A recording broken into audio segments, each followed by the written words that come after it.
there, family? I didn't see you there. And welcome back to another edition of the Crenshaw Corner. I am your host, Sanchez Crenshaw. And family, today I'm not joined by the best part of my day. I am not joined by the apple of my eye. I am not joined by the wind beneath my wings. And I am not joined by the rib that completes me. She will be back soon. But as of right now, family, I just want to welcome you and I thank you for joining us. And however you're listening, whether it's on iTunes, whether it's Podbean, whether it's Spotify, whether it's Google Podcasts, whether it's Amazon Music, whether it's iHeartRadio, on our own personal website at www.thecrenshawcorner.com. I thank you so much for listening. Now, family, we're doing it a little different today. Now, if you've ever listened to the Crenshaw Corner, you know, every once in a while we do these special PSAs, these special episodes, these after school specials, if you will. And so, family, I'm doing it again. So if you've listened to us before, you know there's a certain set of guys that I love to bring to the microphone because I love their perspective. I love their heart. I love them as people. I love them as fathers. I love them as husbands. And I loved seeing what God is doing through them and what they're doing in their community, what they're doing with their family. And so I brought them back because we need to talk. So, gentlemen, starting to my left, say hello to the family. Fam, what's going on? It's Mark. What's going on, people? It's Jarvis. Glad to be here. What's up, everybody? It's Daniel. There we go. That's that voice. That's the voice right there. That's the voice.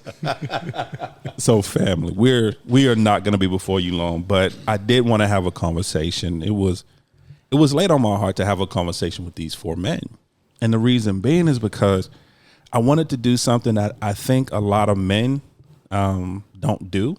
And especially a lot of men in the age group that we're in our generation, we don't do a lot of checking in on each other.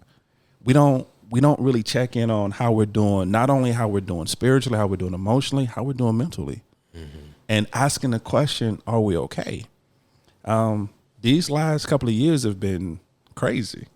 You know, we can honestly say, now, of course, other generations have gone through things and other generations have seen things.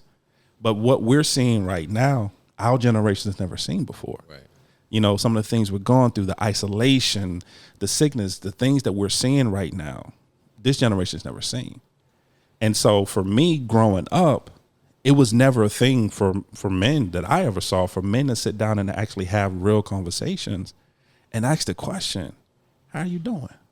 So that's what I want to do today, gentlemen. I just want to have conversation. I just want to know how you doing. Mark, how you doing, man? How is everything? Everything good. Everything's good.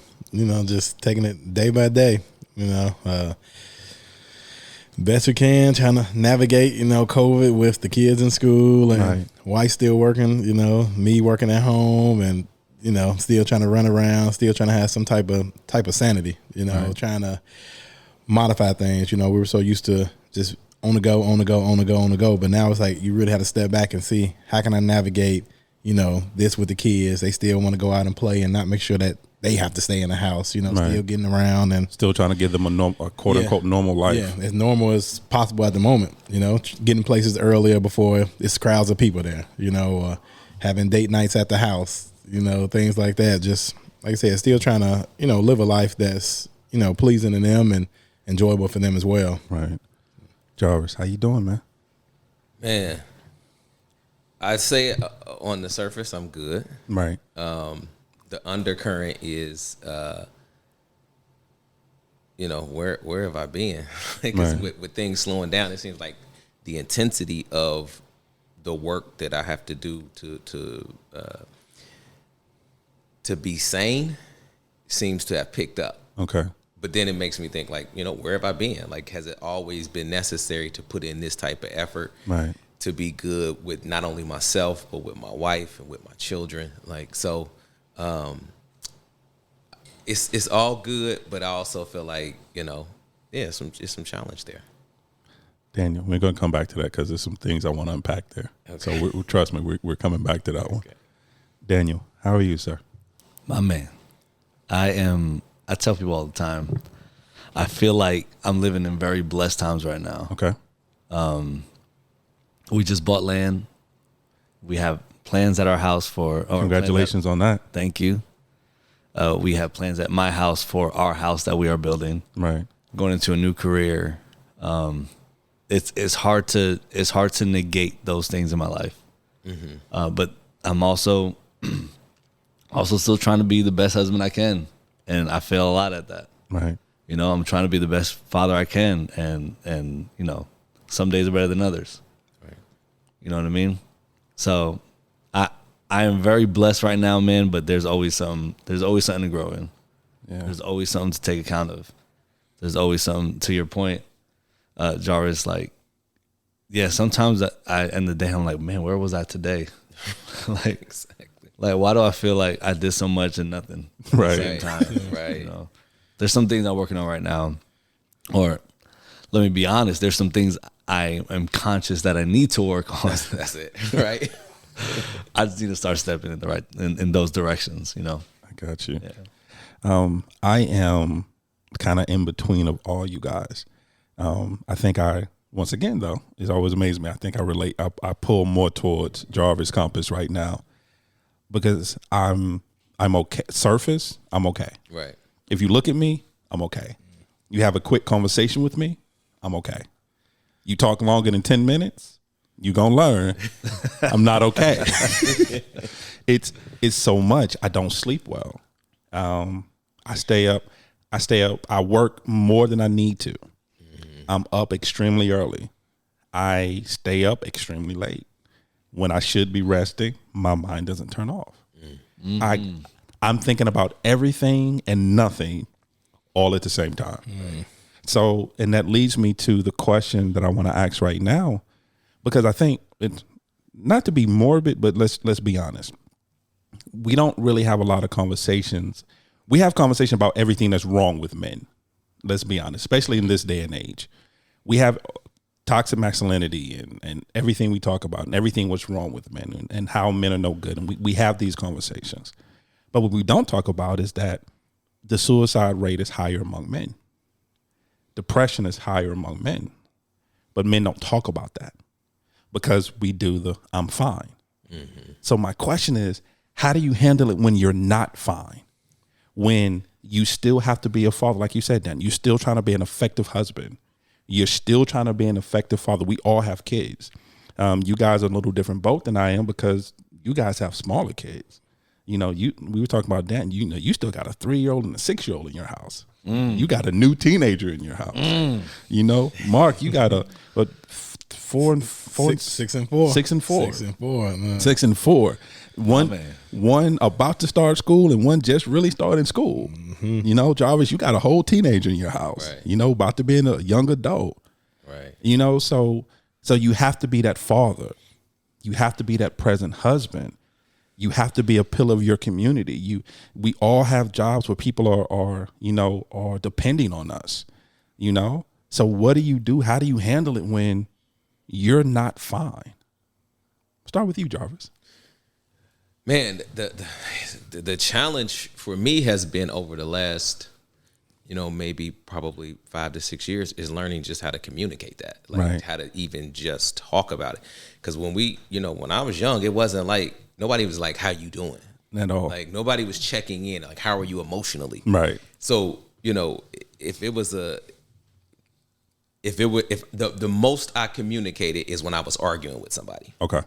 So to now like have to locate myself. Right. I've had to learn, and I am learning, first of all, that it's okay to say this is where I am and I'm not in this perfect position. Right. I'm not what I feel like I have to present to the world. I'm not where, I'm not at that place. Right. So first of all, just learning that has been a challenge, and I'm getting a lot better at that. Like just being able to communicate, like, you know what? I didn't do a lot of work today. I was unproductive at work today. Like I didn't get anything done. Like any squirrel that ran past my screen, Right. I was on that. Like Yeah. I've been there where I owe my job money today. Let me get y'all this money back today. Exactly. And just being like okay to feel that. Yeah. And let alone say it. Like say it. How was your work day? Like, Yeah, I didn't do anything. Like it was a time where I would just, I would have put up some kind of front. Like, so just getting comfortable with that has been the biggest thing. Being able to communicate where I am and knowing that it's okay to do it. I allow myself to locate myself more often. There was a time where I couldn't locate myself. Right. Now, Marc, when you have a wife that adores you, when you have 2 little kids who you are literally their superhero, to them, there is no one bigger in the world than you. There's no one stronger in the world than you. And they want to be with you every waking moment. Mm-hmm. When you're not fine, what do you do? How do you handle that? Honestly, I'm just now getting a handle on it. After 6 years of being a dad, right? After 10 years of being a husband, like I'm just getting a handle on it because of, how I grew up. Like I used to always be able to recognize that I wasn't okay, but I didn't understand the value in communicating that to somebody else that I wasn't okay. Right. So like Jarvis said, like somebody would say, how everything going? Oh man, everything good. Ain't no problem. I'm making it, Right.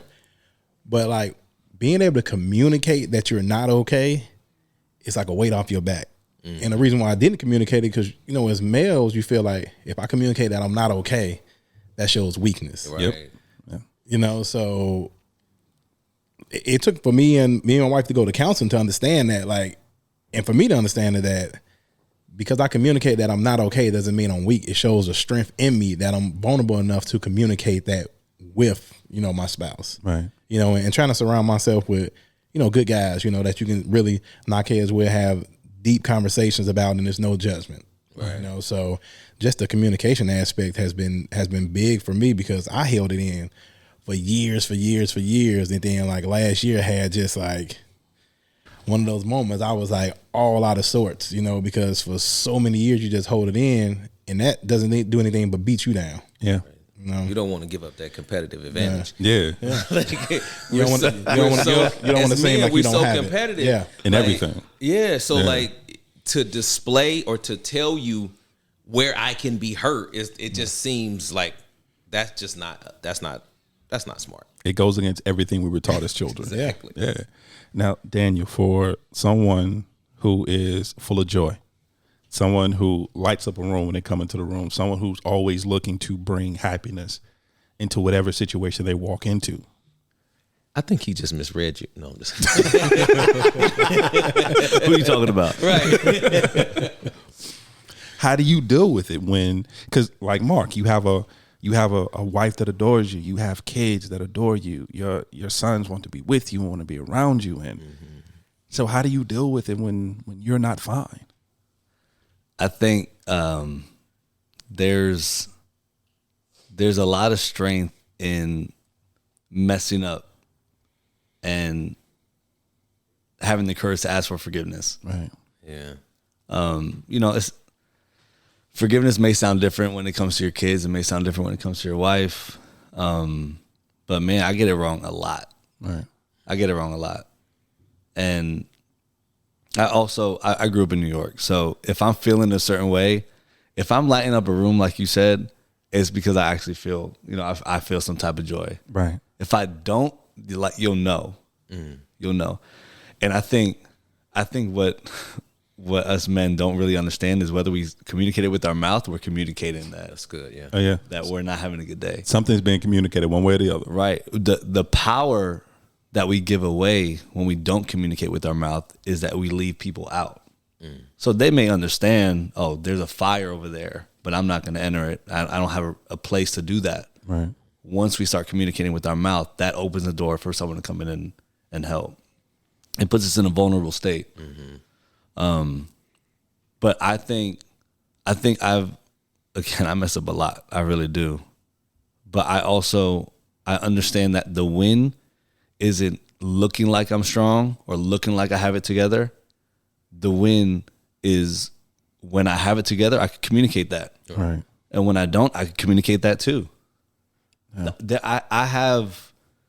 I'm ahead of the game when I can do that with everybody around me who can't. because I'm free at that point. Right. I am free to let you know that I'm not doing well. And I don't need to walk around with that all day. I don't need to walk around trying to act like I'm okay. Right. Again, I think growing up in New York helped with that because you're just honest. The people I grew up with was just honest, whether it sucked or not. I think being Hispanic too, being very emotional, I'm tapped into that a lot too. Right. We went to go see Wicked recently. They have off Broadway. Oh, they brought it back. Okay. And I cried twice. I'm gonna be honest. I'm just gonna say it. I cried twice. I connected with whatever was happening at those 2 moments. And I looked at my wife and I was like, "I'm crying, girl." She was like, and I don't need to be scared that she thinks that that's weak. Right. I don't need to. That's not a fear of mine at all because because I've allowed her into my life in that way. Right. That I know she'll see the strength in moments like that. Can I piggyback off that? Yeah, please go right ahead. I think we all touched on something similar, communication. Yeah. And what I like to call it is those invisible barriers. Okay. Let me explain that. Like, it's pretty much the barriers that we put on other people without just being straight up and even asking them. Right. So for years, I put that invisible barrier on my wife because of not anything she did, but because how I was raised. Oh, men don't communicate feelings. If you communicate feelings to a woman, you gonna look like you weak. If your kids see you cry or see you down, they gonna think, oh, daddy's not Superman. Right. So it's like I put those invisible barriers on my family instead of just coming to my wife and was like, hey, I'm feeling like this. I'm having bad days. This is how I feel. And when I actually sat down and we had that conversation, she received it. So I had an invisible barrier on her for 13 years. We've been dating 13 years for no reason at all. Right. And I think, as men, we have to break that stronghold of, instead placing those barriers on other people instead of just asking them, or putting it all out there. And if they stick around, they stick around. If they don't understand it, they don't understand it. But like, you can't put that on somebody else and you don't even know their true feelings or, what they think about it. I'm actually. Oh, go ahead, Jarvis. Well, I was just gonna say one thing we have to get better at is not allowing other people to define our strength. Yeah. And when we say to ourselves, they're going to think that I'm weak. I'm allowing that person to define my strength. Right. So it doesn't really matter if they think I know I'm strong. So even in sharing where I am or what I'm going through emotionally, I know I'm strong. So it's okay if they think I'm weak because I know I'm strong. Right. Because you can't let them define how you feel. Right. Yeah. Now, it's one thing. I'm glad you touched on that, Mark, because I was actually about to touch on that. Because you're right. There was a common thread throughout what you gentlemen said, and it was communication. But I have a question for that. Once again, making assumptions. We're all pretty much from the same generation. I'm going to make the assumption that certain aspects of what we were taught is going to be the same. Mark, like you said, we were taught men don't cry. You don't express your feelings. You worry about taking care of business. That's what you're there for. You put up this strong front all the time. So knowing that's the background, knowing that that's what we were taught, and how did you get out of that? How did you get to the point of wanting to have that communication, of being okay with crying in front of your wife at Wicked? Because I would have done the same thing. Because I'm not gonna lie, I've been sitting there watching some shows with my wife. I'm not gonna lie. The other day, spoiler alert if you haven't seen it. What? So, Resident. There's a show called Resident. I was about to say, bro, I walk out the room. Bro. Yeah. Where there was one of the characters that left the show, and the way they died off the show. But the way this character was written, it was so well written, it made you feel like this is a real person. And the way they did it, it hurt me, it hit me. Right. I felt a little tear coming. Connected with that. I connected with it. But how do you get there? How do you get to the point where you can have that conversation with your kid saying, I messed up, I apologize? Or have that conversation, I'm not going to allow you to define how I feel about myself. Right. Or have that conversation, not putting that invisible barrier on a person when you're talking to them, when now we're going against all the programming that we've had pretty much throughout all our life about what a man looks like and what a man is supposed to be. So how do you get to the point, and I'm going to start with you, Mark, How do you get to the point of that open conversation? And I'm gonna explain why I'm starting with you. and family, Marc has been on the show before. He's told a story. But for those who haven't seen Marc and those who don't know Marc, if you picture Khalil Mack, okay?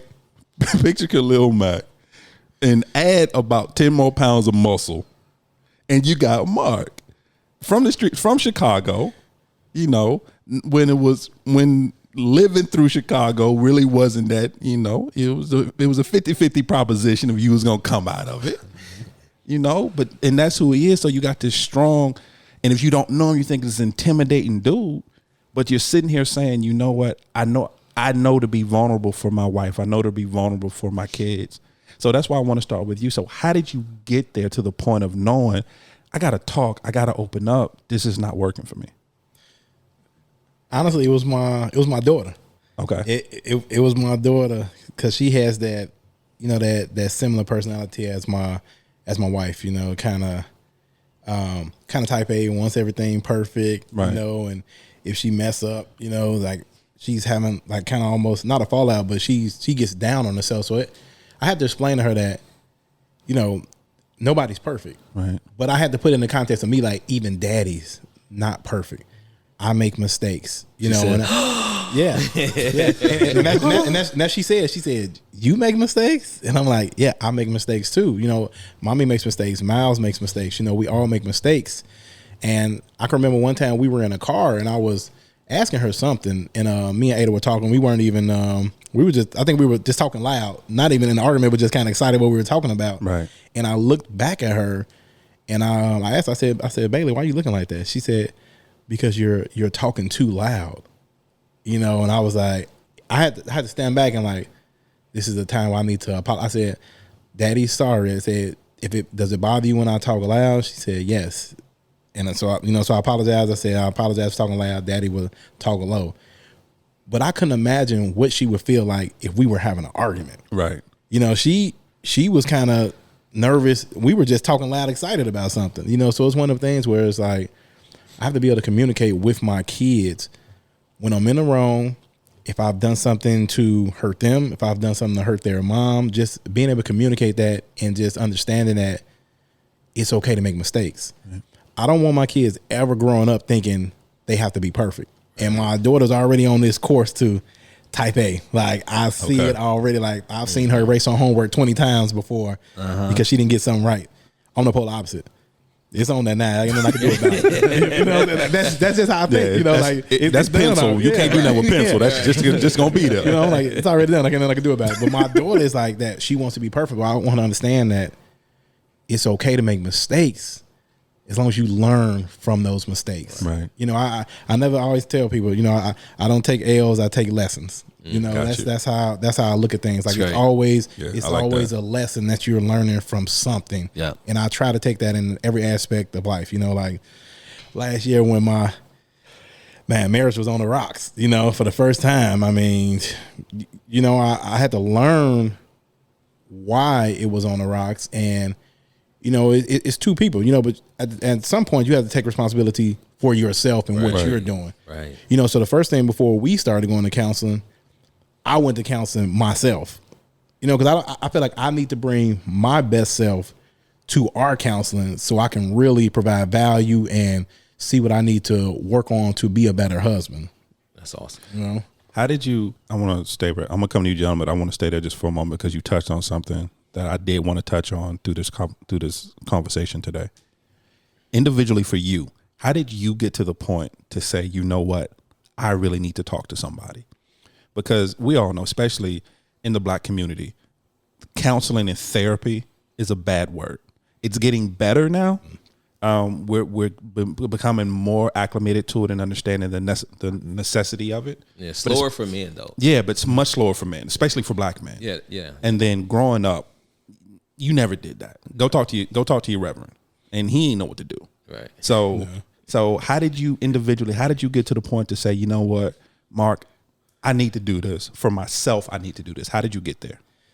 Honestly, I think I just tried everything else. I tried reading books. I tried listening to podcasts. I did the praying. You know, I pray all the time. I did the praying, but I'm like, I want to try something that I know no other male in my family has tried. Maybe that's the cheat code, right? You know, maybe that's the cheat code that my family has been missing out on. You know, and I had to put to the side that what people, like Jarvis said, I had to put to the side what people go think. Oh, you going to counseling? Like, I didn't care, you know, because in me, I wanted to be better, you know, in all aspects of my life. So I'm like, what's the worst that can happen? And I would tell you this, hands down, it was one of the best decisions I ever made in my life. Right. To go to counseling and to talk and just to be able to get those feelings off. You know, that literally started the transformation into being able to communicate, being able to get a little sad at a TV show, being able to apologize to my kids or apologize to my wife, or sit there and tell my wife, you know, like, I want to be able to communicate with you about any and everything, no matter how high, how low.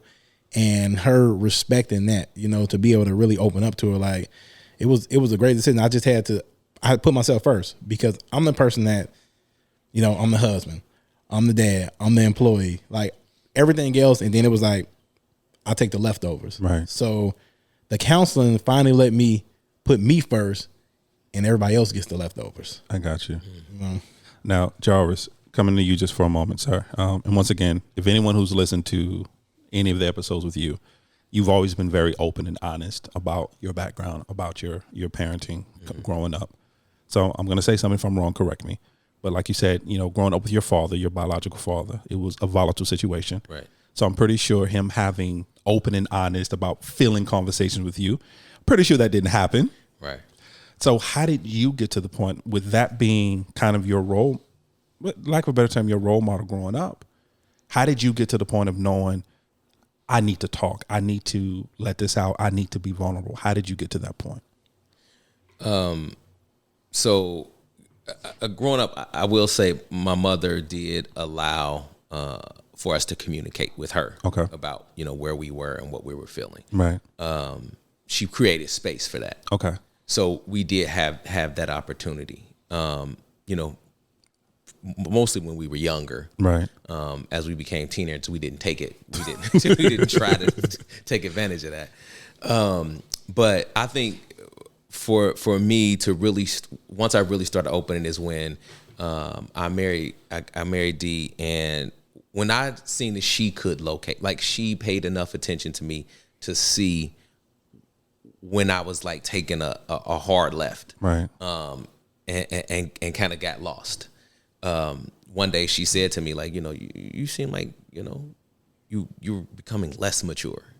Oh wow. And I felt it, like, you know, I felt it. This was, you know, before we got married, right? And so we were dating at the time, and she was like, man, it just seemed like you just becoming less mature.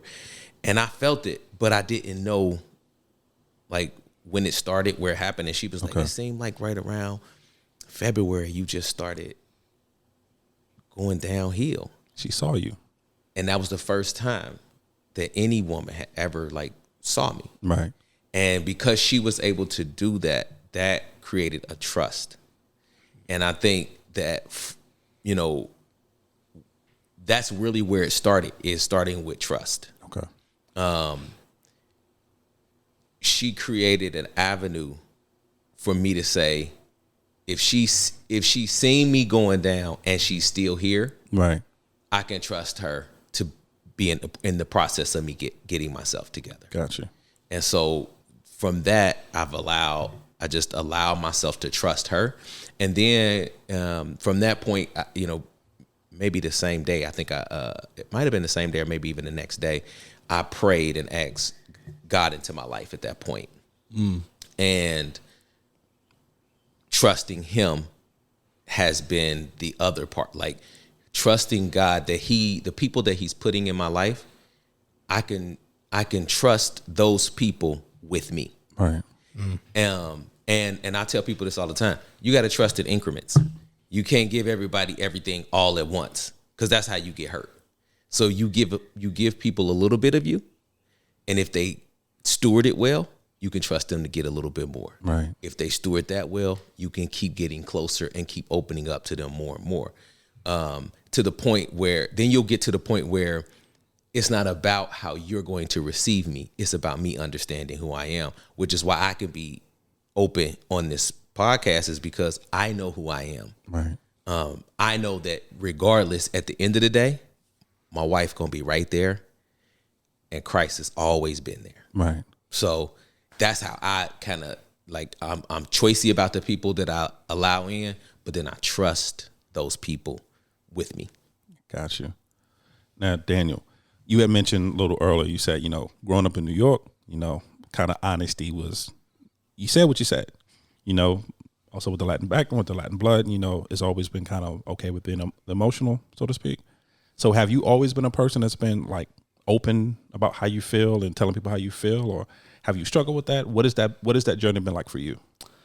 Yeah, I think for the most part I have. I really started understanding, I think, the power of that when there was a few years after high school where it was just me.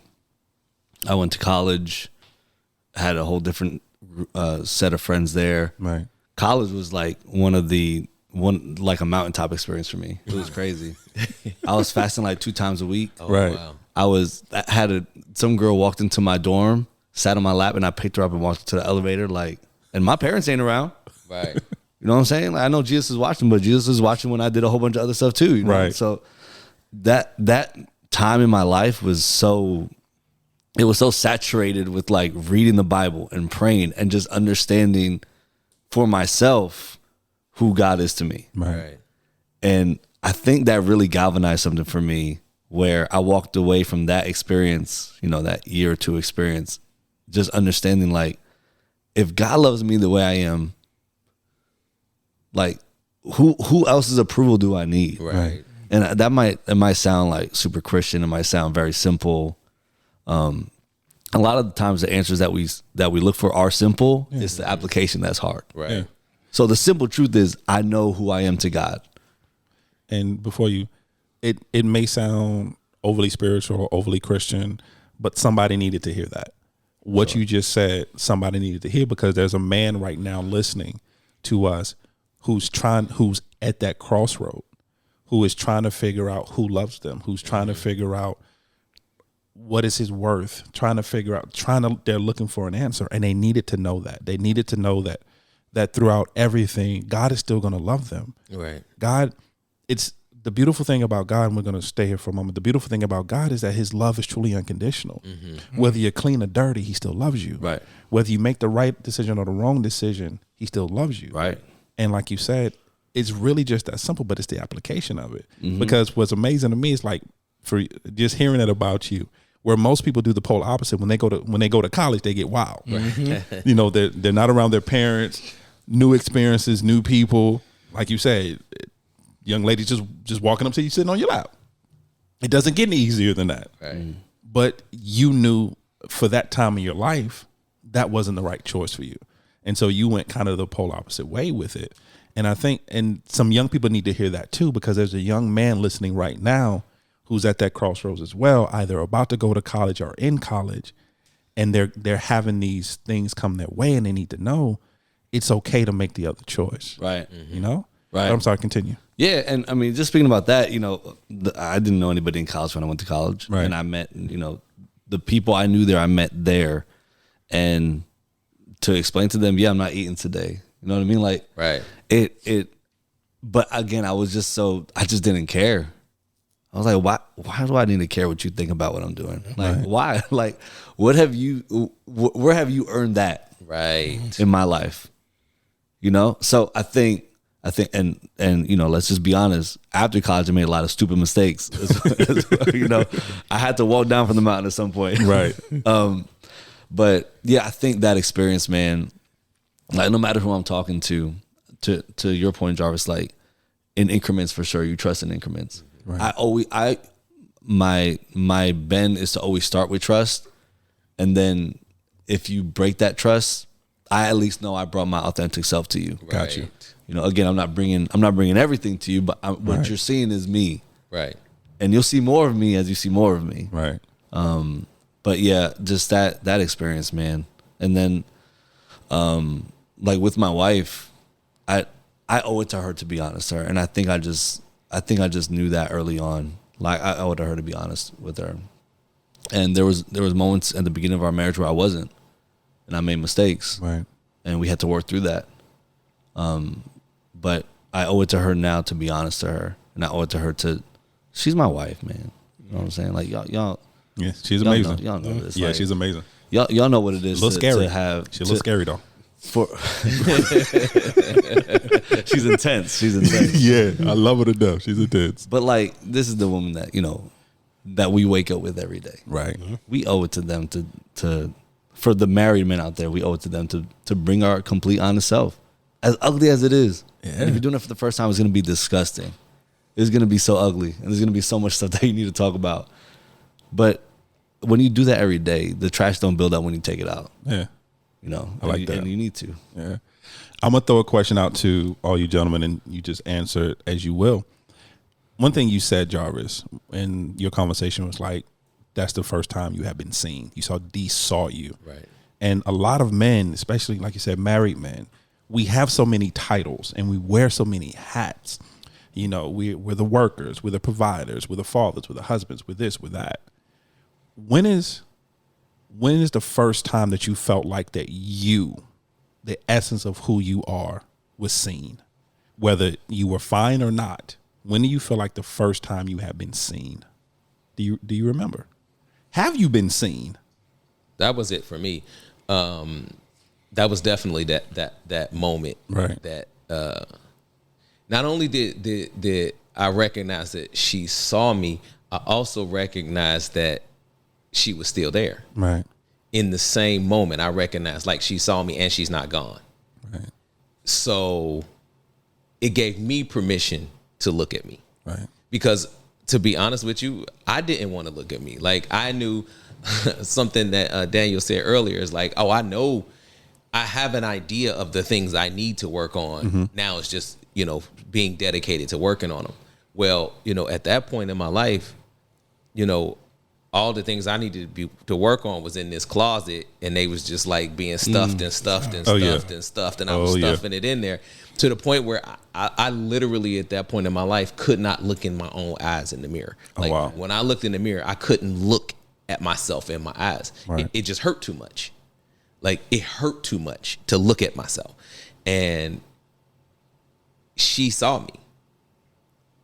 And she was still here. Right. So that gave me permission to look at myself. One thing I wanted to piggyback on what Daniel was just saying about we owe it to our wives to be open and honest and real and communicate who we are and where we are. Right. But we also owe it to ourselves. Like we chose this person. Absolutely. Like so if you don't have a wife, be careful about who you choose. Because the idea is that she should allow you to be a more complete version of yourself. Right. So you got to be willing to show her everything. Show her who you are. Allow her to see your weak places, because she's supposed to be the iron that sharpens your iron. Right. So you owe it to yourself to allow your wife in. Oh yeah. I thought he was gonna say the iron to iron your shirt. I was about to say, bro. I ain't trying to get in trouble here, bro. I think also that's a part that a lot of people miss too, because it's that old saying, a half and half makes a whole. When two people come together, half and half. No, because if it's half, it's broken. Right. Yeah. So now you take a broken piece and a broken piece, two broken pieces. If it's not of the same jar, so you got two broken jars. Yeah. If it's not the same jar, you're not making a whole. What you have is just two broken pieces together. Right. So it has to be a whole and a whole. Right. And like I love what you said, because there are a lot of men right now who can't look themselves in the eye, and who can't have that honest conversation with them, and will wash their face with never looking at it. Mm-hmm. Will brush their teeth with never looking in the mirror, because they can't look, for whatever reason, whatever they're going through in life, they can't look themselves in the eye right now. Marc, when is the first time you felt, now not the intimidator, not the big guy, not but not the fixer, but really the first time that Marc felt like somebody actually saw Marc? I would say last summer. Last summer was really like the first time, because it was the first time anyone, especially my wife, it was the first time seeing me at my lowest. Right. Like just lowest of feelings, lost my job, felt out of sorts as being a dad. You know, it's like I was literally at my lowest point of, you know, how I usually am. I'll kind of just, you know, I'm up and up. I'm on the go. You know, it's like it was the first time, and like Jarvis said, she was still there. You know, it was like she was still there, willing to do the work with me. Not just, hey, you do it yourself, you go and do you. It was like she did it with me. And like you said, we choose these people. And I think a big issue with, you know, with guys when you get in marriage is when you didn't show these feelings and open yourself up while you were dating, you carry that into the marriage. Oh yeah. Right. And I know I did it. You know, I didn't show any signs of weakness ever while we were dating. So I just felt like when we got married, I got to continue this trend. Right. You know, we've been together 10 years. You know, married 10 years. I can't now decide to show weakness, but it's crazy because our best communication we have ever had in all the years we have been together is once we started counseling and when I decided to fully open up 100% and show every bit of vulnerability I had in me. Right. That's when since then we've had the best, not only communication, the best marriage, best being parents. And it was all because of the decision on me to open up and be vulnerable and just say, I don't care what judgments come at me.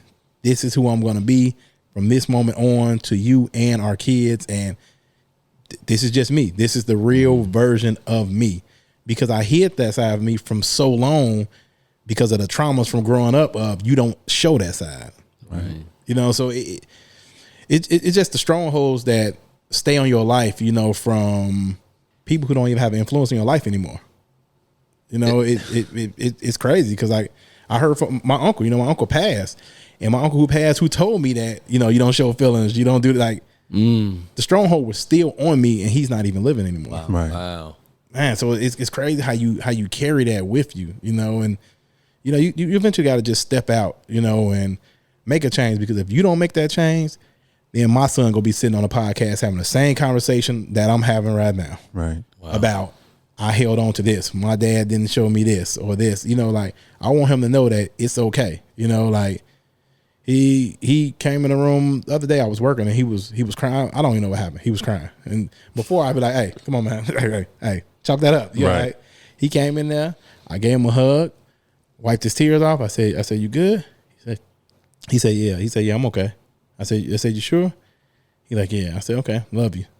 Before I probably would have never did that. First thing would have come out of my mouth. Hey, come on, you're a boy. Stop crying. Like, I want him to know that it's okay to express your feelings, and my daughter too. It's okay to express your feelings. If people don't value you expressing your feelings, they shouldn't be allowed to be in your space. Right. You know, like if you can't show yourself to other people, then you don't trust them people enough to even be in your life in the first place. Absolutely. I find myself, and Dan, I'm gonna hear from you in just a moment. I find myself even now fighting with that because, like I said, I don't have small kids, but I have a grandson. He's 18 months, and I find that same battle. Like if he falls down or if he starts to cry, I find something in me wanting to be like, boy, suck it up. And I have to fight that because that's not fair to him. Just because he's a boy doesn't mean that he has to suck up his feelings and not be allowed to express himself, not be allowed to be shown some compassion. Because if it was my granddaughter and she fell, I would run right to her. Pick her up. You cry with her. Cry with her. Pick her up. Hug her. You know, but because it's my grandson, Right. you're just supposed to just get up. No, and I have to fight myself because that's how I was raised. I make this joke all the time because I was raised that way. I look for the two B's. Is it broken or bleeding? If it's not broken or bleeding, go on with your life. Good. Right. Is that fair to my kids though? Right. Because you're having a moment. You're having some feelings, you're having some emotions. So I'm telling you to suck up your emotions. Now I'm telling you that at 2. Now at 23, when you're sucking up your emotions, it's not cute anymore at that point. Because now you're a grown man, not knowing as women love to say, being emotionally unavailable and not knowing how to handle that. And so I'm right there with you, Mark, because I have to fight that too. It's like, you know what? No, I'm not making him soft. By showing him love, that's not making him soft. Right. That's making him a human being. And it's making him secure. It's making him secure. I was just gonna say that I've seen, even though my son is only 4, Right. I've seen the change. Like when he used to cry, he would never come to me, ever. Right. Will only go to Ada. Now, if he's crying, sometimes he will literally walk right by her and come to me. Right. But that's because I open that gate up to, hey, you can come to me with your feelings. Yes. You know, I allowed him to do that. You know, so it's like I'm making a change while he's this young, so he's going to know even when he gets older, hey, if I'm feeling this way, I can come talk to dad. Right. Exactly. You know, I didn't, and even my daughter, you know, she usually goes to mom. You know, usually kids go to mom, but even now, it's things that happen at school. She'd come in the house, she'd tell me, I'll tell Ada, and Ada be like, she didn't tell me that. You know, and you know, not like a competition, but it makes me feel good that both my kids now feel like they can come to me and tell me and talk to me about anything. That safe place. They trust daddy. Especially my son, because like I said, I saw him when he would cry, he wouldn't even look at me. And that, I think that was a light bulb moment for me. Like, my son is crying, he won't even look at me.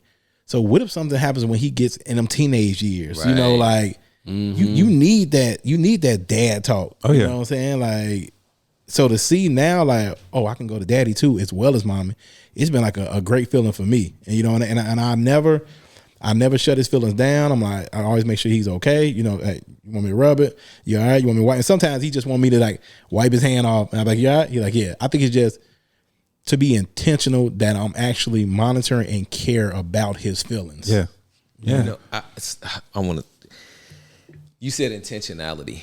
We were having a conversation Thursday, my wife and a group of couples, and the Holy Spirit kind of revealed the opposite side of intentionality is neglect.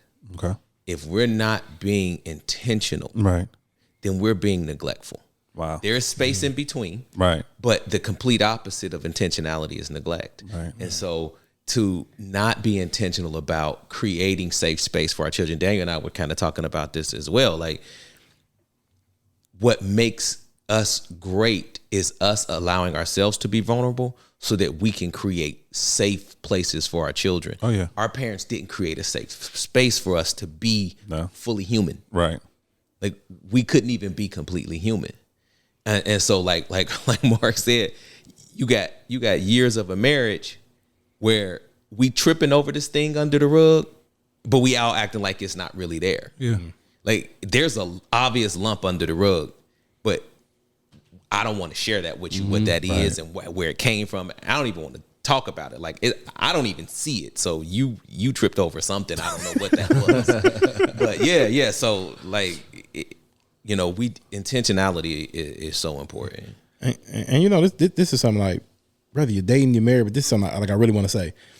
Surface communication is not communication. There you go. Me and my wife had surface communication for years, and it still crumbled. Right. Like, you have to have that deep down, vulnerable, man, I can't believe I'm saying this type of conversation. Like then you said ugly, being ugly. Ugly conversations to really know where you stand at.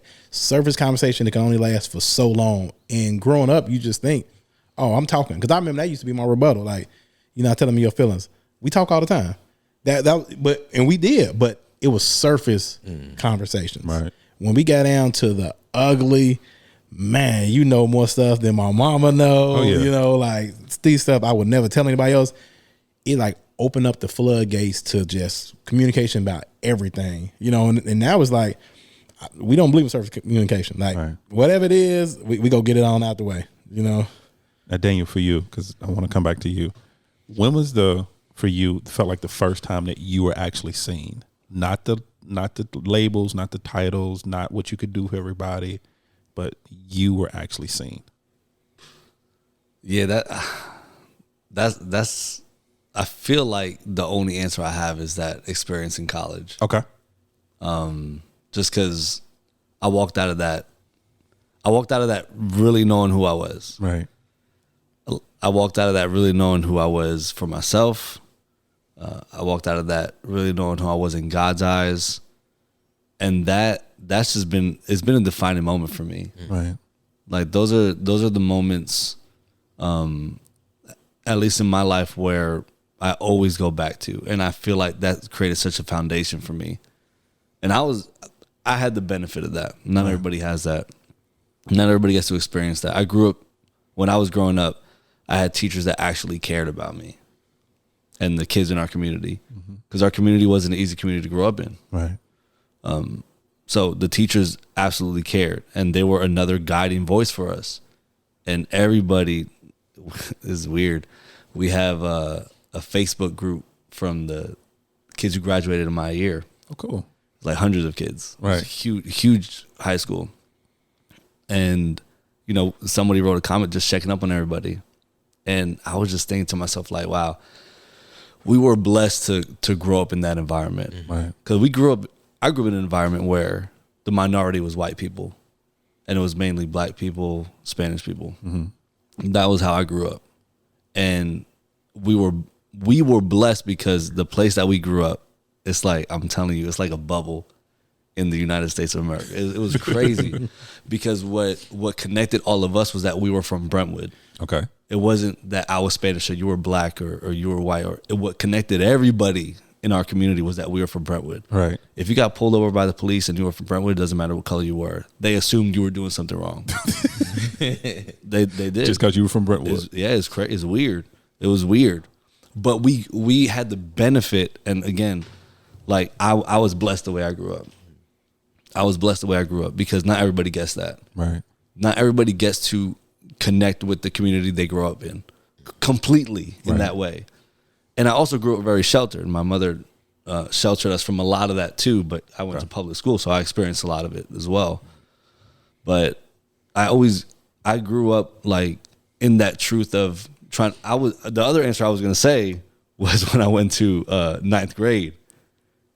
Anytime somebody asks me, I always was this fake person up from you know, little to 8th grade. Okay. I was trying to be funny, and I was trying to be likable, and I was trying to do this. And there was something that switched from 8th grade to 9th grade. I don't know what it was, but I walked in and I was like, I don't care if I'm going to be me, and whoever wants to connect with that is who is going to connect with that. Right. But I feel like that's 9th grade, man. That's way too far back. It's a foundational experience. I got you. For sure. Right. But nothing was like that college experience where I walked out completely confident in who I was. Yeah. Because I was confident in the one who created me. Got you. Like it's again, like some stuff is so simple, it's just hard to live in it sometimes. Right. It really is. I love it. For me, because I think a lot of men go through this where it's you're living in a title or you're living in an assumption of what people think you are or what people see you as.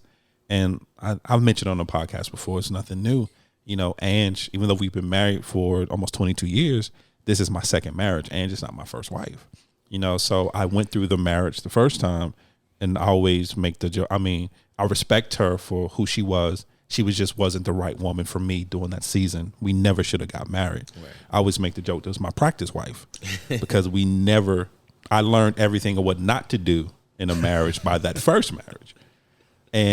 But the first time I was actually seen was by my wife, was by Angie. And we wasn't even like situation like with you, Jarvis. We were not married yet because I've said it before. Angie and I never dated. So we met in August of 1999 in training at our job. We became friends, and then in February of 2000, we got married. We didn't start dating until after we got married. We were just really good friends. And she was the first person to really see me.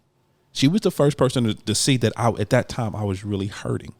That I wasn't it's not that I was angry, I was hurting. Mm-hmm. Everyone else saw me as this angry dude. Everyone else saw me as an ends to a means. Everyone else saw me as what I could do to fix them or what I could do to help them. But she was the first person to actually see me for me and realize it wasn't good. You know, and like you said, Jarvis, she saw me at that time, she saw me at my worst, and yet she stayed. And it wasn't because she wanted anything from me. It wasn't because she wanted me to do anything for her. She just wanted the best for me. She wanted to help me do the best for me. And that was the first time that I've actually in my life had been seen. Now, does people love me? Yeah, I got people that love me. My parents love me. My family loved me. But they had never seen me. Sure. Because I was always a title to them. I was son, I was nephew. I was always something or what they needed at the time. But to actually look at me and see who I was, that was a life-altering experience for me. I had never experienced that before. Yeah. And I know there's so many men right now who are living in their title. They're living in their title as worker, as husband, as father.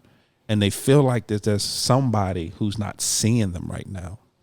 So what I would say, and I love what you said, Daniel, because what I got out of it is that before anybody else saw you, you saw you. And I think that's so important, that because I go back to what Jarvis said, because there was a time in your life that you couldn't even look yourself in the eye. Right. And I think there's so many men right now who are experiencing that in life. And that's why they're going through so much. That's why they're hurting so much. That's why they're in that depression. That's why they're in that funk, because right now they can't even see themselves. And before anyone else can see you, you got to be able to see yourself. And so that's my challenge to the men that's listening right now. As hard as it is, look at yourself. Right. Look at yourself in the mirror. Actually, truly look at yourself in the eyes. Because I'm not going to lie, Jarvis, the first time I've really looked at myself, I cried like a baby. Me too. Yeah. I cried like a baby the first time I sat in the mirror and actually looked, because it was almost like a real bad movie, because I saw all these images start coming. And the crazy part is that before I saw anything else, I saw all the mistakes I made. Before anything else, before I saw any good, I saw the bad. And I'm gonna do a Daniel. I'm gonna be spiritual for a moment. That's a trick. It's a trick of the enemy, because he always wants to show you what you're not, because he's so afraid that you're gonna see what you are. And he's so afraid that you're going to see what God put in you and what God wants to do through you. So what he does is he makes you ashamed, and he makes you not want to look at yourself, and he makes you not want to see who you really are. And then if you do have the audacity to look at yourself, okay, I'm going to just show you all the bad you are. I'm going to show you what you're not. Yeah. And I think that's one of the things that's so hard for men to fight through, because like we've been saying throughout this whole time, for whatever reason, we see men as titles and not as people, because we're providers, because we're fathers, because we're husbands. We're supposed to be all these things. And like you said, Jarvis, you said it best, and Marc said it too. At no point in time are we allowed to be human, because we're flawed. We're not perfect. We make mistakes. And I think that's one of the best things Marc and Daniel said, is that having that conversation with your kids, be like, you know what? Daddy's not perfect. It's the best thing you could do. Yeah. It's because your kids think everything of you, and your kids are going to think that you do no wrong. Right. I have this conversation with my 6-year-old all the time, because he loves video games and I love video games. Right. And I try to use opportunities where he's frustrated with video games because he's not good enough to show him a lesson. And I tell him all the time, like, I know you're losing a lot in this game. Daddy loses all the time in his games. I am not good a lot of the times. And for him to hear that, he thinks I'm the best gamer ever. Right.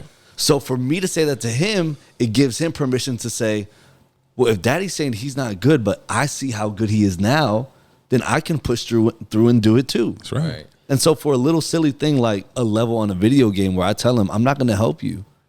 You need to try and learn from your mistakes, and you will beat that level. Right. And when he does, he's so excited. Right. Because where he thought he was limited, I showed him I was also limited at one point, but I got past it, because you can. Yeah. And you give your kids so much strength when you do that. I love it. Overcomer. You know, Exactly. it's crazy, because in life, you know, you hear people say, you know, no ceilings on income. No, what if we went through life with the approach of no ceilings on expressing feelings? Right. You know, just being able to express as much as you can, whenever you want to, however you want to, without it ever being a ceiling or a cap on. That's too much. Yeah. You know? I love it. And it's one thing you said also, that's been said multiple times, it's doing that, but also finding the right people Right. to do it with. Because Jarvis, you said, you know, trust is not something you do all at one time. Right. You know, you give a little bit at a time.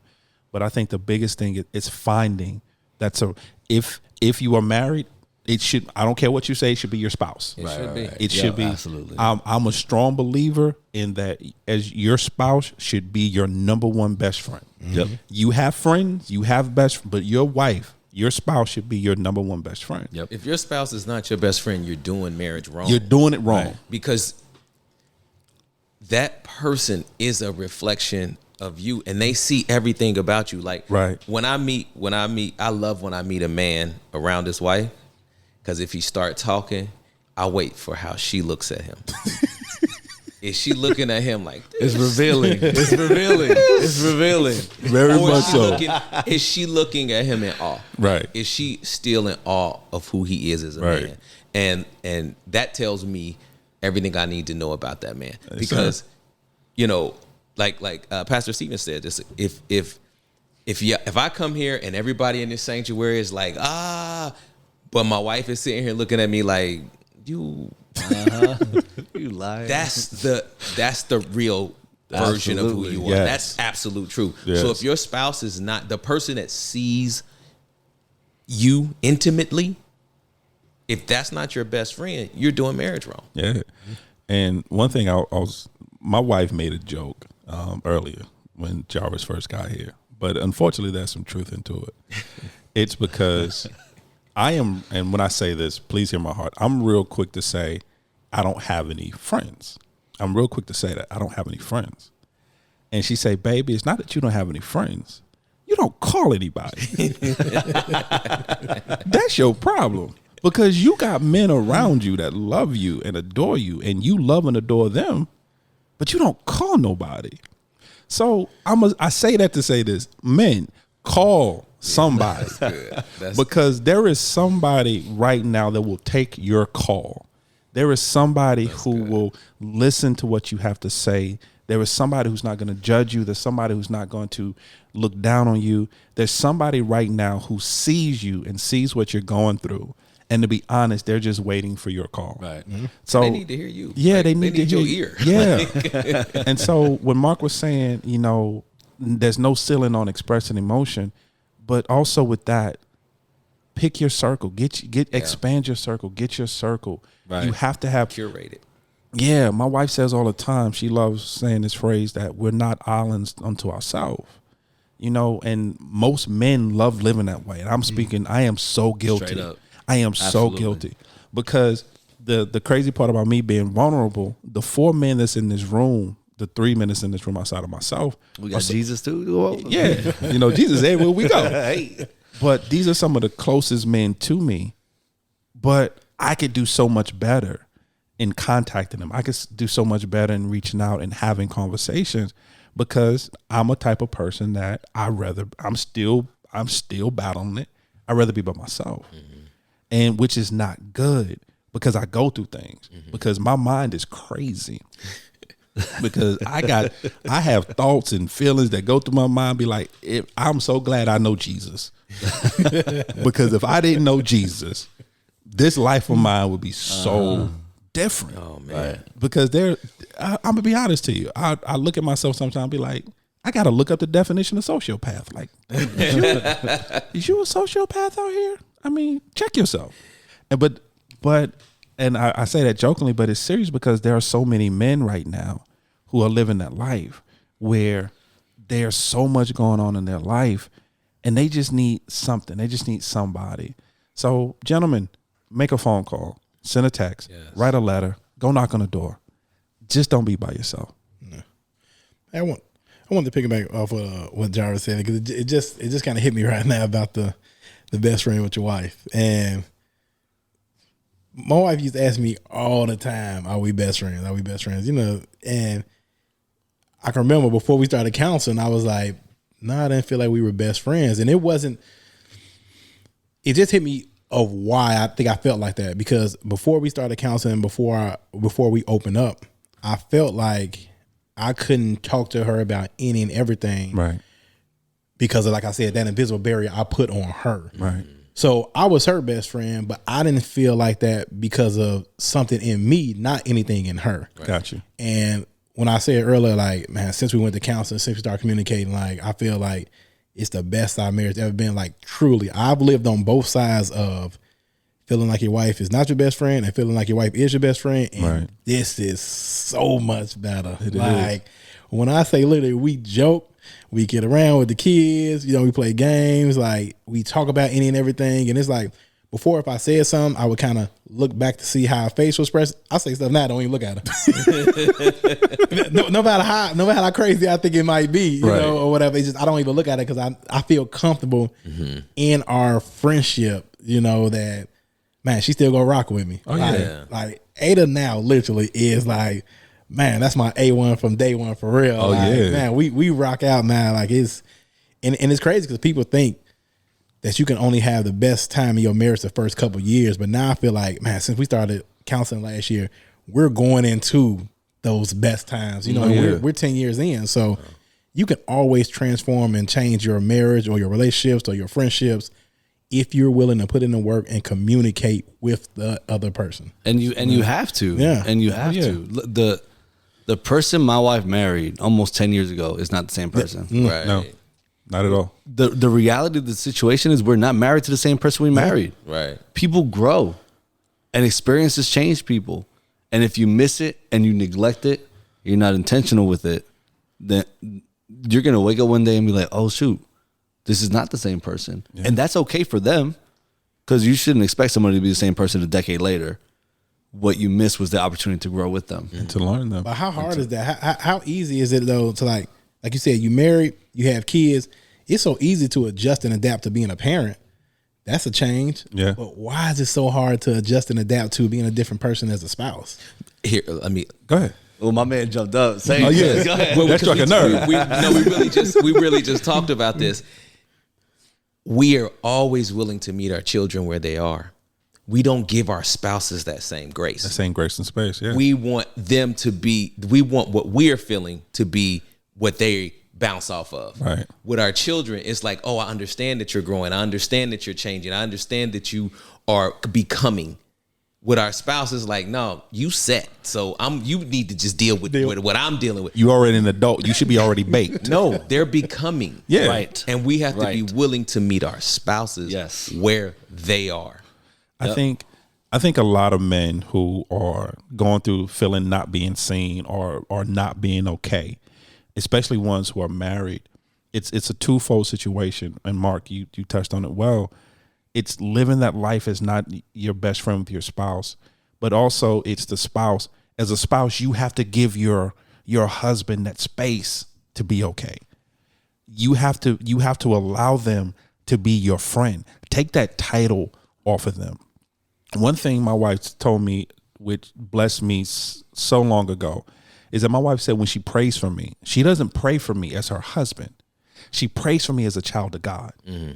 And she said when she started doing that, her prayers for me changed because at that point they were no longer selfish prayers. Right. Mm-hmm. It wasn't prayers that could benefit her. Right.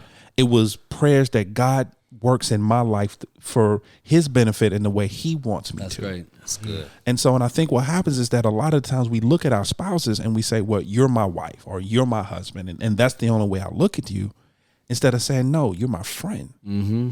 What do I want for my friend? What kind of life do I want for my friend? What kind of wellness do I want for my friend? And when you start dealing with them from that aspect and you start taking that title of wife, and not saying it's not important, it isn't a huge important title, but it's so much that comes with that because when I only look at you one way, a lot of the times it's a selfish way I'm looking at you. Because when I'm looking at my wife through as only my wife, I'm looking at how can she benefit me, if we're being honest. How can this marriage be better to benefit me? Mm-hmm. Right. But when I start looking at her as my best friend, now I want things different from her. Right. I want her to grow in herself. I want her to grow in her ministry, in her dreams and her aspirations.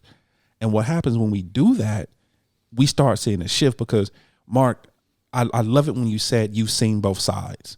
You've seen not being best friends with your spouse and you've seen being best friends and how much that dynamic changed and how much your marriage blossomed and how much it opened up. And for the men who are out there right now who are living that not okay life and I'm not fine, I ask this question because there is some accountability on you as well. Mm-hmm. Have you opened yourself up to allow someone to ask the question, are you okay? Because a lot of the time we don't. Right. And then we wonder why we wonder why no one cares. Right. We wonder why is no one asking me? Why is no one seeing me? But have you opened up yourself? Have you made yourself available to someone to want to sit down with you and see, Daniel, how's everything going? Are you really okay? And have you opened up yourself for that? So that's all I wanted to say with that. Well, can I say something? Please. You said this so many times, and it's like it's the gift and the curse is the titles. Right. So we all have these titles. Yeah. And what I have like had to fight to do is to not live behind my title. Right. And choosing to stand in my title when it's time to stand in it. Right. And not being stuck behind it. Right. Because sometimes there were times in my life where I wouldn't be honest as a father because there was an expectation, and I told myself that this is what I have to be and this is what I have to look like as a father, and I'm not going to be real because I have to stand behind this title. Yes, sir. And the title became more important than the person in it. Right. And so now I'm like trying to live more in my titles, whatever, because we have positions of authority, but we have to stand in those positions and not operate from behind those positions. Right. So we can be real as people. Yeah, I was gonna say something like that earlier too, because the titles don't go away. Right. No, they don't go away. I mean, you They're necessary. Yeah, you named a couple when you introduced me. Full of joy, lights up a room. Like, I need to live up to that. Every time I walk into a room or talk to somebody, Right. And I was thinking the title is there because at some point that's what I always portrayed, right? Right. We're human though. We don't always portray it. The title cannot dictate who I am. Right. I dictate who what the title is. And if I grew away from it, then it's good for people to know that. You know? But again, to your point, like there will always be certain titles that growing up, I was always a musician in church. Right. I was either singing or playing an instrument. I had to give that away for a long time when I moved up here and became a part of the church. Right. I wasn't a worship leader anymore. I could think like, oh man, everybody in my past is probably like, wow, that sucks. Right. You know, like he's not doing what he loves to do and all that stuff. But that's something that people expect from me. It hasn't gone away. Right. It's expressed differently now. Right. You know, I also used to think like I'm 30 and I'm losing all this time and God's not going to use that gift anymore in me. And I'm not like, it's just going to go away. I wrote a song about that actually that I need to finish. But then I realized like I'm 30. Right. That's not 100. Right. I have Chill. There's so much time. Jesus was just getting started. You know what I'm That's saying? what I've been telling myself. Yes. And a lot, but for me, it comes back. It usually always comes back to a foundation of how God views me, what God has said in my life to me. Right. Because at 30, if I'm thinking I've run out of time with something God promised, God's promise, that's timeless. Right. Timeless. It's going to happen. Oh yeah. At some point. And to walk in the confidence, whether that's something you're going to do, somebody you are, somebody you're called to be, like if God has said it, It's finished. It's done. Yeah, you don't got to worry about nothing. You don't got to worry about nothing. It's crazy too when you think about like sometimes when you overwork those titles. You know, like I think about me last year, that title of being a provider. Like Right. I overworked it. You know, I mean, I killed the title, you know, to the point where it became a negative thing. You know, like I was working so much because in my mind, like, okay, I'm a provider. I got to make this much money. My kids have to see me going to work. Then when they ask, I got to be, hey, I was going to work. When I left the house, my daughter like, oh, you going to work again? Like I overworked those titles Right. because of something I was dealing with in myself when I wasn't okay. Right. But I couldn't express that last year. So me dealing with it was just work more. As long as I'm bringing money in, my mental was good. Yeah. Which was the total opposite. And it took to yesterday, my son came in from school and when I took so I work from home now. I took the job in May. I work from home. And I can remember when I first took it, I remember telling Ada like, man, this don't feel like I'm working because I ain't on the go. I'm not on the go. I'm not on the go. In my mind, I was thinking, man, what are my kids going to think when they come in the house and see me just in this room in the house? Like, has daddy been here all day? He ain't did no work. You know, I don't want them to get that mindset. But my son came in yesterday was like, Daddy, I love you working from home. And it's like, Right. I did all that on the go, trying to show them that, Daddy, this what makes a provider. Me on the go, when I'm bringing in more money now than I was sitting at home in the office. Right. You know, and it's crazy. Like sometimes, you know, you can't let them titles define you, That's and right. I did. You Right. know, and trying to live up to that title instead of modifying what the title means. Oh yeah. You know, it brought some bad spaces, bad months, bad times, you know, but like stepping back now and realizing that it's different levels to every title. You just gotta you gotta get on the level of your title at that moment. Right. I think one of the phrases that I found gave me so much power in those situations is "No, I don't." I say, like, if I have a group of guys that we text almost every day, we play video games together and everything. And if I'm being bluntly honest to one of them and not nice necessarily, my wife would be like, "Babe, you got to be the nice guy." I'm like, "No, I don't." No, I don't. You got to, babe, we're going to the party. You got to be the guy for it. No, I don't. Not today. I don't feel that today. Like, no, I don't. And again, the titles, for the most part, any titles you're given, it's because it plays a major part in your life, or there's something in your life that has caused you to get that title, father, husband, right? Yeah. You know, someone who brings joy, someone who makes people laugh. But again, we're human. Like the permission to just be like, not today. Right. I know that's how I usually am, but not today. I don't feel like that today. Right. You know, I don't feel like I don't feel like I need to be the funny guy. Like that gave me so no is just so powerful, and it makes people pause, and it makes people adjust their expectations of you, Right. because they thought, oh shoot, I thought he was always supposed to be like the funny guy. I thought he was always supposed to be happy. I thought he was always supposed to be Right. Not today. No. Not today. It don't mean it's going away, but I just Right. Not today. I don't feel like I need to do that right now. And feeling the permission to say that, that's why you're like, your wife has to be your best friend if you can say stuff like that.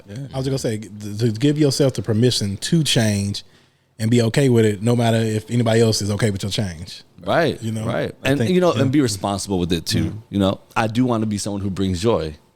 I want to be someone who lights. I want to be someone who lights up. But a on room. your terms. But right. Yeah. But on your terms. Right. Not because you're telling me to right now. Yeah. Right. You know, I could sing, but when someone's like, "Yo, sing something," I'm like, when I feel it, I will. if you're around me long enough, you will hear me sing. I'm just not going to at a drop of a dime. Like let me feel that, and I will, and you'll get it good. You won't get it just because you ask. I can't put this nickel in your back. I think what it is like with everything, with titles and like with life and wife and work and kids, it goes down to one simple, complex word: balance. That's good. And because with titles, like you said, it's a blessing and a curse to it. Yep. Because there are some titles that you're going to wear in life that there's no way around it. Right. You're going to be somebody's son. You know, you're going to be somebody's sibling. You're going to be somebody's wife, husband, spouse, father. You're going to be worker, manager, something. You're going to be a title to somebody. But with everything, there has to be a balance to it. Absolutely. And I think what happens where a lot of men are not fine is because we have so much difficulty finding that balance. Because Mark, like you said, I was you with that, you know, because I was stuck in that provider mode. As long as I'm a provider for them, that's all they need. So I'm out here, I'm not taking vacations. I'm losing vacation time because I'm not taking vacation and they don't roll over. So I'm giving money back to the company. I'm taking vacation, but I got my laptop with me and I'm working. Right. I'll never forget it because my wife won't let me forget it. One job, we are driving to New York. We're supposed to be on vacation. I got to pull over to a random McDonald's to get a Wi-Fi to log on for an hour to take care of something for work when I'm on vacation. But they didn't care. It's boundaries. Yeah. It's boundaries. And it's because I wasn't balanced in life. And Right. a lot of time Right. as men, the reason we're not okay is because a lot of it is just because we're unbalanced. Right. And you gotta get that balance in life. I got a friend who just flew in. He's staying at my house for the weekend to see his kids. Right. And we were driving, and one of his clients called him at like 8 p.m. And he was like, well, this guy's calling me at 8 p.m. And I was like, because you pick up. Yeah. Wow. Yeah. Simple as that. You've gave me permission. He's gonna call you if you pick up. You know what I mean? And I totally understand what you're saying, man. It's crazy. So, gentlemen, because we can do this all day. Some kids, he keep trying to end this. We just keep talking. No, It's not I see that. that. We could do this all day. It's going to end up being a 3-hour episode. But no, somebody needed. I want to say one thing with what you were saying. Yes, sir. I listened to a guy called Jim Rohn a lot. Okay. Yeah. Jim Rohn, he's great. Yeah, he's so good. He said this. He's one of my mentors. Yeah, dude. He doesn't know it, but Afterlife. Exactly. He said this one thing where, you're sitting at your dinner table with your family, Right. and the president tries to call you, and he can't even get in contact with you because of you giving the respect to that moment with your family. Right. And it's just, I feel like stuff like that's a boundary. And it's a boundary that you created for you and your family. Mm-hmm. It's nowadays, I feel like that's tough to do. Yeah. But God honors that intentionality. God honors that intentionality. If you willing to honor that intentionality, yes, you got to trust God that moment was not lost. Yes. And that's the hard part. Right. It's like, oh, if I miss this moment, I miss this moment. But it's like, no, if you saying no because you have a bigger yes, then you got to trust God that God's going to bring that moment back. That's right. What do they call it in the stock market? That FOMO. Yeah, right. Fear of missing out. Fear of missing out. Yeah. You just got to know what's important. You just got to know what's important and right now time is important. So, So let's and that's what no, it's fine because but the one thing I will say, the one thing I'm noticing about 2021 is that people are looking different at what's important now. Yes, absolutely. That's true. They are absolutely. They are, and my wife talks about all the time is that right now, talking about the U.S. is going through the Great Resignation, where so many people are resigning from their jobs, and it's not because they don't need the money, or it's not because, but it's simply because their priorities have changed. And what used to be important, Right. Mark, like he was saying, because you were so busy trying to work, trying to provide for your family, when your baby is the happiest now because daddy worked from home, and he can see daddy, and daddy's there when he needs him. And it's just, things have changed. What people find important now is not as important anymore. What they used to find important is not Right. important anymore, and they're turning off their phones more. And they're missing those phone calls more. And they're saying, you know what?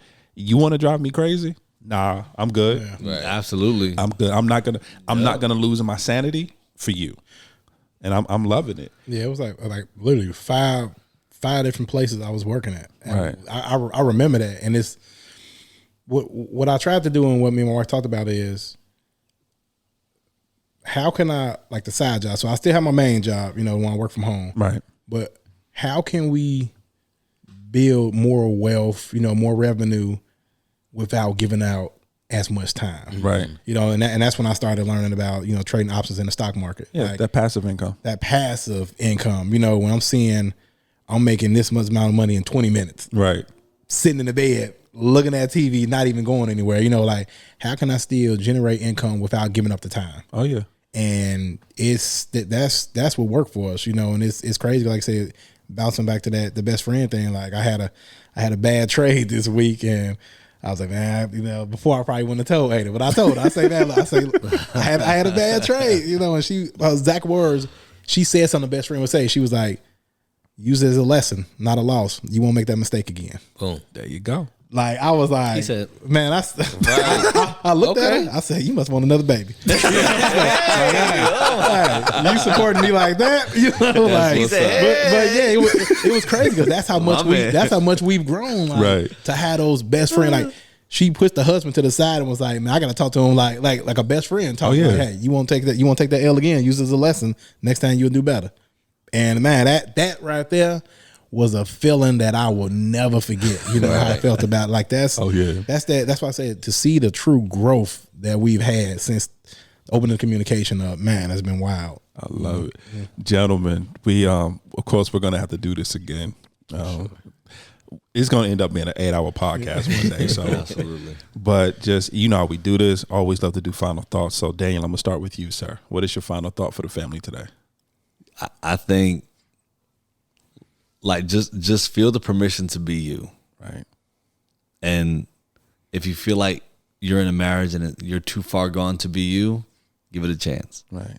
And if you love your wife and she loves you, she'll accept you, and y'all will work through it. If it's that far gone, Right. If it's not, and you're hearing this, and you're like, okay, this is good. I'm at the beginning of my life, and just feel the permission to be you, and to understand who you are to God and walk in that. That's all you need. You can walk through walls with that right there. I love it. Jarvis, what's your final thoughts, sir? Some of the greatest growth moments that I've had in relationships and in myself were on the backside of being transparent and honest and open and real. On the backside of an apology have been some of the greatest growth moments I've had in my life. So don't be afraid to be honest, to be real, to say I'm sorry, to say, you know what, I did that. I love it. Mark, what's your final thought for the family, sir? No, I would say this: if you're still hesitant about getting professional help, you control who you let in your life. Surround yourself with good people that you can be transparent and your true self with. Absolutely. It's great. I love it. Mark stole my thunder when it came to the final thought. Dang. But what I will say is simply to the men who right now feel like they're not fine, allow yourself to be open. Give yourself grace and space. I know we've all made a lot of bad decisions in life, some that we're still paying for, some that were not as easy to get over as others. But give yourself the grace and the space to work through it. And like, I'm going to piggyback off Mark. Find someone to talk to. You are not in this by yourself. Yep. Whether you're married or single, you are not in this by yourself. I promise you, there is at least one person in your life that if you give them the opportunity, they will be there for you. They will allow you to open up. They will talk to you. They will do everything they can for you. So just allow yourself to have that moment. And then one last thing, gentlemen, I want to say this on the public airways. I want to say this on Al Gore's internet. I absolutely love you, gentlemen. You individually, collectively, I love you, gentlemen. Each of you brings something into my life that God knew I needed and God know that I need. And I thank you so much for being willing to put up with me, for being a part of my life, for loving me the way that you do, and showing me that men can love other men in a godly way. Amen. And be there for them and love them and help them through life's journey. So I just wanted to thank you guys. Bro. Absolutely. Bro. Absolutely. So family, thank you for listening. However you're listening, whether it's on iTunes, whether it's on Podbean, whether it's Spotify, whether it's Google Podcasts, whether it's Amazon Music, or on our own personal website at www.thecrenshawcorner.com. Of course, we consider ourselves an interactive podcast, which means we can be found on the socials. We're on Instagram, we're on Twitter, we're on Facebook, all in the Crenshaw Corner. And newly, you can find us on YouTube. We have a YouTube channel, The Crenshaw Corner. Make sure you share, like, subscribe, comment, and click that notification bell to be notified when new videos are uploaded. And family, as always, we love you and welcome to our journey.